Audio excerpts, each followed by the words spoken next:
Now that your Fire TV is set up and running, it's time to show you how to change the picture settings on your Amazon Fire TV so that you can enjoy the most accurate image quality for each input and content type by choosing the best picture settings.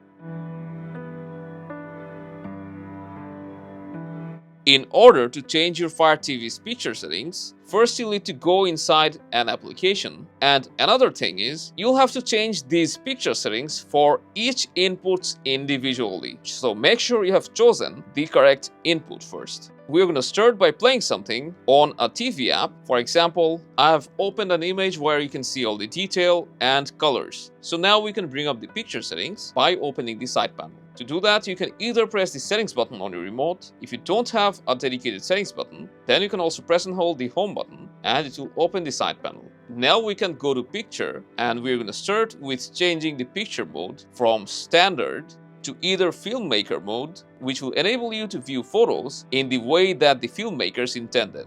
You can also select custom, after which we can go back and start tweaking every detail. We're going to start with backlight, which is the brightness of your TV's panel and not the picture brightness. So you can adjust it according to your environment. And after that, what we need to do is turn off adaptive brightness. And as you can see, it instantly made our picture look less washed out. After that, we have Smart HDR. When we turn it on, even though it makes the black look better, but it overexposed white areas. So we're gonna just keep Smart HDR turned off unless it's a very dark content. And then we're going to make sure dynamic backlight is turned off. After that, we have brightness settings, and here the first option will be contrast. The best spot for contrast is around 70 to 80, so just adjust it according to your taste. The next option will be brightness. It should be kept around the middle because if you decrease it too much, you're going to lose detail, and if you increase it too much, your picture will become faded.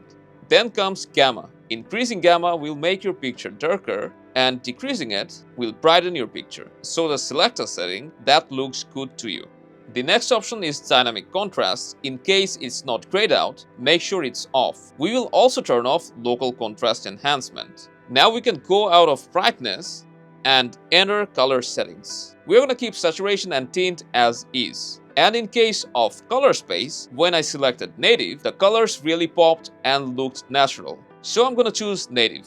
Then let's open white balance and color temperature. As we have selected filmmaker mode, it's already set to warm. But if you have chosen custom, this will be set to standard, which makes the color look unnatural. So make sure you have selected warm.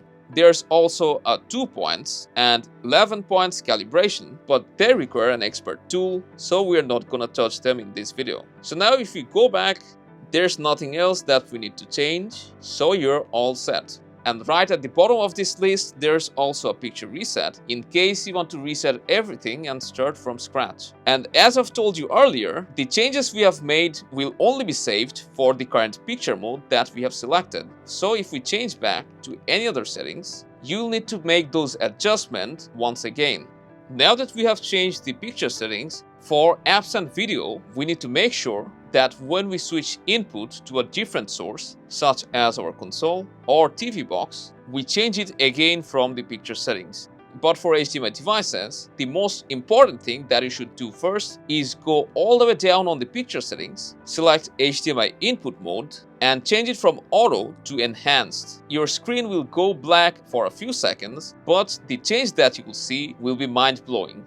And after that, change the brightness, color, and clarity settings according to your preference. Also note that you'll have to change these settings individually for HDR and Dolby Vision enabled content. As it's a lot of work, try to do it one by one.